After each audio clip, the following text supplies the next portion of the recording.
Welcome to another video from Gweilo 60.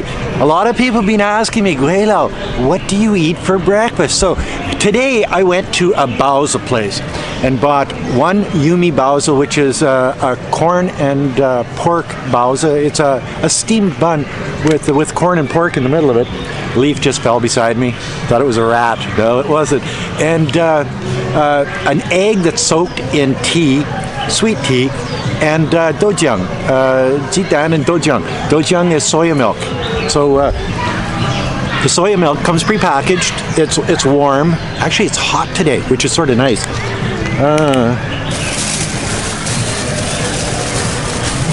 Baozi. It's as I say, steamed bun, and a boiled egg soaked in tea. So I'm gonna chow down. Oh, and this cost $6.50. No, it only costs 6.5 RMB, which in American dollars is about $1. In Canadian dollars, you're looking at about $1.25. So very inexpensive to live here in China. And this is a normal breakfast for me. Either it's noodle soup, it's baozi, it's yesterday I went down and had harbin dumplings for breakfast. 15 dumplings, hot sauce, and cost me 15 RMB for that breakfast. So anywhere between, and you know, 15 RMB is an expensive breakfast. So 15 RMB to the baozi place that I usually go to is for the same thing as 5 RMB, but they've turned into a soup place, and I wanted baozi this morning, so here we are in a park in Guangxi Autonomous Region. And this isn't the meat and potatoes of this video, so stay tuned. This is just the baozi and egg portion of it. So let's get to the meat and potatoes of this video. Is it a good idea to live in a country like China, to retire into a country like China, to come work in a country like China, or just to come visit a country like China? Well, you've got to look at a whole bunch of different things, and some of it's good and some of it's bad. Let's start with the culture, because I'm at a place where they're doing calligraphy in water on the ground here. And the old lady is teaching the young kid how to do it. So the culture gets handed down from generation to generation. You see things here that are totally strange in a country like Canada. You don't see little old ladies in a park practicing Tai Chi in the morning. You just don't see it. Here, you see it in every park across the entire country. The culture here is thousands of years old, and it shows in the lifestyle. Wow, let me turn around here. This is a park. There's no homeless people. There's no drug addicts. There's no bad people. There's families. There's grandparents, probably great grandparents. There's little children. This is for the families, the people of the country. Parks like this, not a select few that either too lazy to work, have a drug addiction, or whatever, that set up a tent and think that they own the place. It doesn't happen like that here, guys. If somebody moved into this park with a tent, they would be 86th right quick. And so the culture here is different, and I think that's a plus for China. Wow, we've already seen the food in the morning with the baozi, the egg, and the dojang. It's better for you than bacon and eggs. It's better for you than ham and eggs. It's better for you than just about anything that we eat in the Western world. Don't get me wrong, the culture is a good thing, but then there is culture shock here in southern China. Part of that culture shock has to do with language. If you don't know the language, it is so difficult to get around. And this is one of the bad things that I've come across. And when you're a little bit older, it's more difficult to learn the language, so you have to try harder. I've been around long enough that, you know, this morning I went on, as I said, bought baozi, jitan, doujiang for breakfast.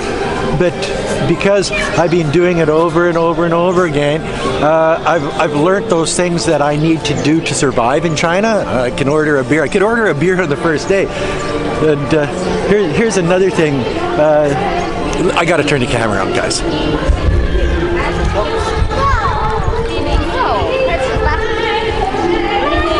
Children feeding the fish. Hey, now look at this.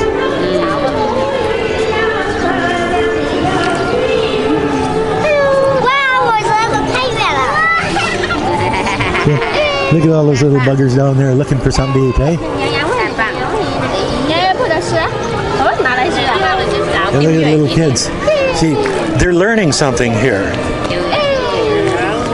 We don't get enough of this in the Western world.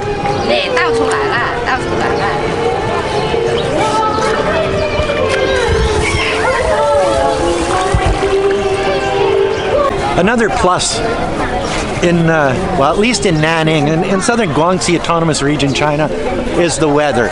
It is, I don't know, 25 degrees right now, going up to 30 degrees. And you can see I'm in a t-shirt, short, and sandals type thing. So the weather is a good thing. Well, at least here in southern China, in Harbin, up by the Russian border, not so much. Beijing, Tianjin, places like that. Even up in Xinjiang Autonomous Region or Gansu or Tibet, it's cold. So certain areas, the one I got lucky enough to end up in, the weather is a plus. Another thing you've got to look at when you move to a place like China, people, friends, women, crime, and they all go hand in hand. When you move here, the people are passive. They're not violent, and I've never seen violent. Oh no, I saw a violent act once when two fish filleters went at each other with knives in a wet market back. Oh, it's got to be 15 years ago now, and they both ended up on stretchers. So they probably won't do that again.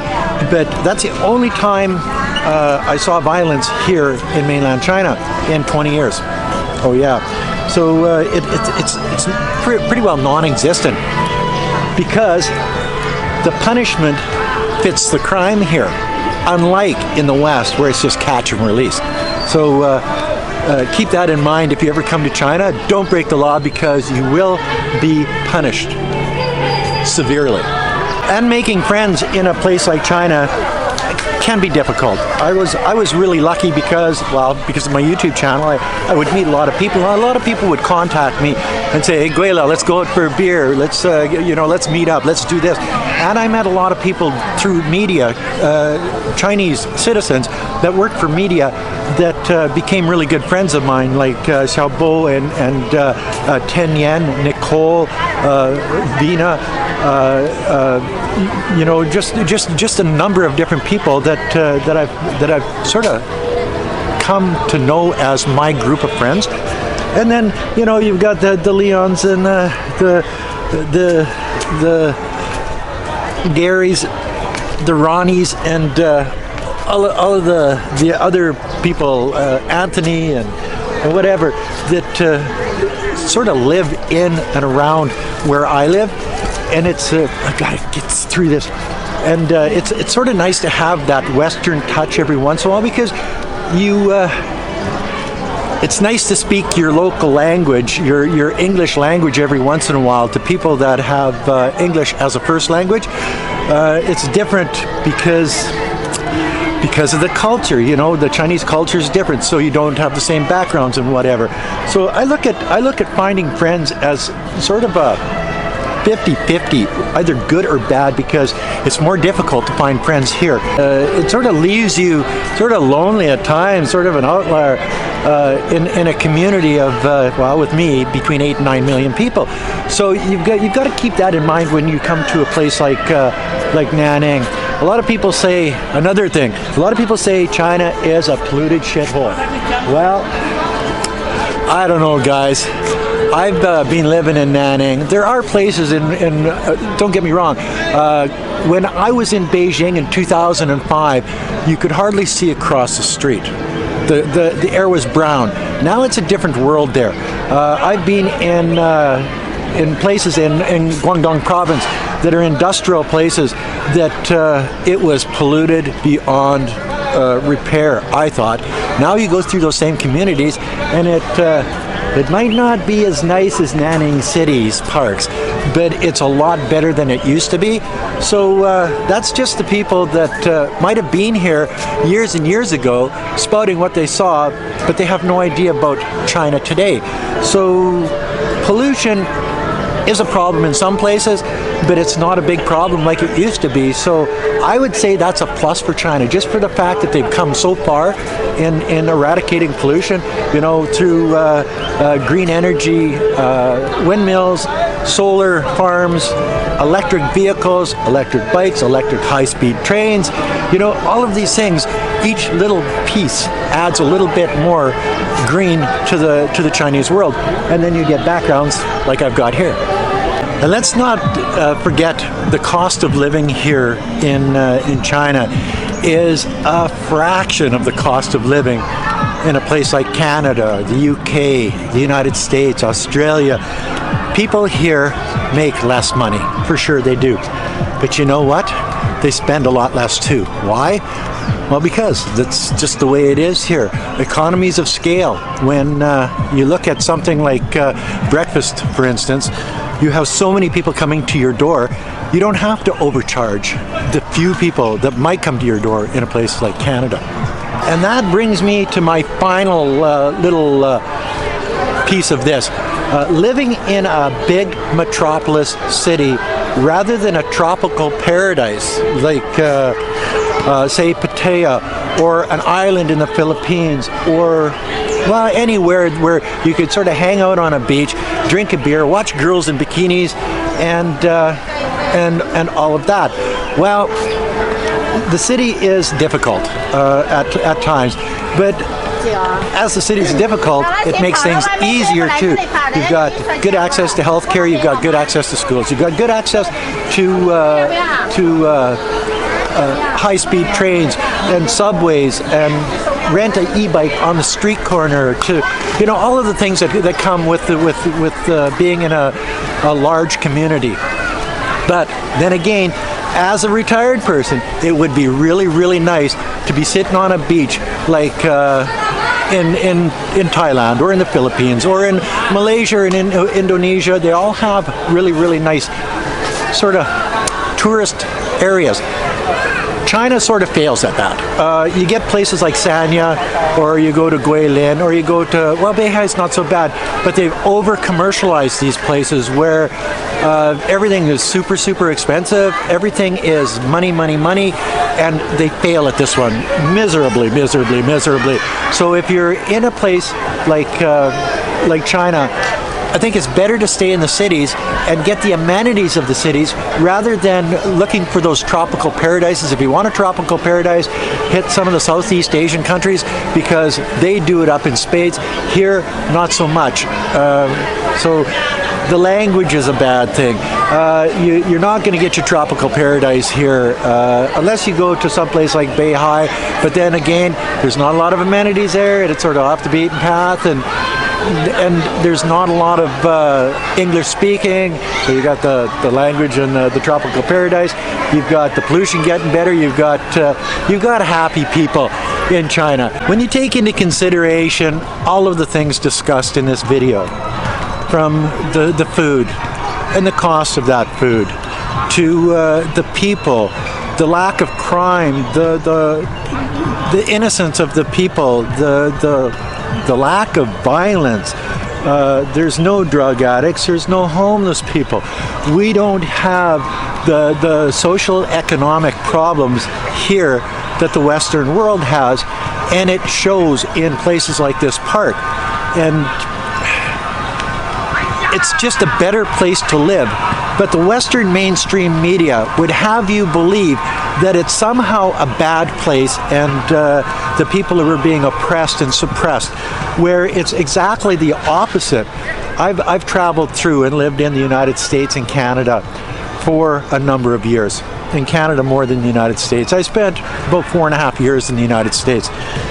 And I saw more scum and squalor in Canada and the United States in a very short time period than I have in China over 20 years. Don't get me wrong, there are bad things that happen in China, but on a scale of 1.4 billion people as compared to a country with 40 million like Canada, I would bet that there's more crime in Canada per capita than there is, and Canada's supposed to be one of the freest countries in the world. There's more crime, there's more homeless people, there's more drug addicts, there's just more despair, there's more. It's just not as nice a place to live as it is here in mainland China. So when you hear this mainstream media spouting all of this bullshit at you, telling you somehow how China is this bad authoritarian country run by Xi Jinping, that dictator,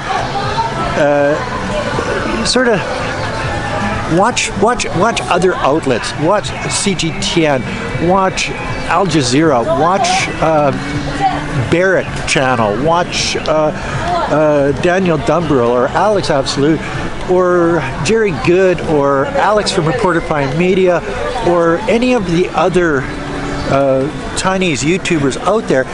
And because they're the ones on the ground, they're the ones that are telling you the truth about what's going on in China.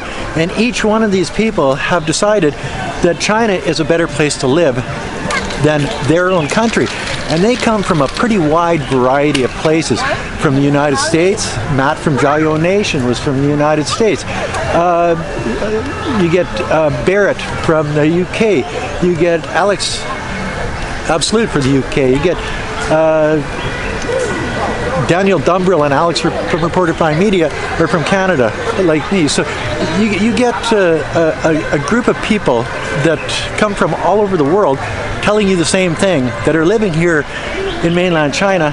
And contrary to popular belief, we do this because we like it here. We don't get paid. I don't get paid from the Chinese government to do a video like this. I just love the area of the world that I live in now, and I'm going to stay here as long as they allow me to stay here. And that, my friends, is another video from Gweilo 60 in a park in Nanning City, Guangxi Autonomous Region, southern China. It's well, now it's I would imagine she's popping pretty close to 30 degrees outside on February the 20th. Go figure, eh? Until next time, thanks for watching. Don't forget to subscribe. Thanks for watching and peace out. Bye now.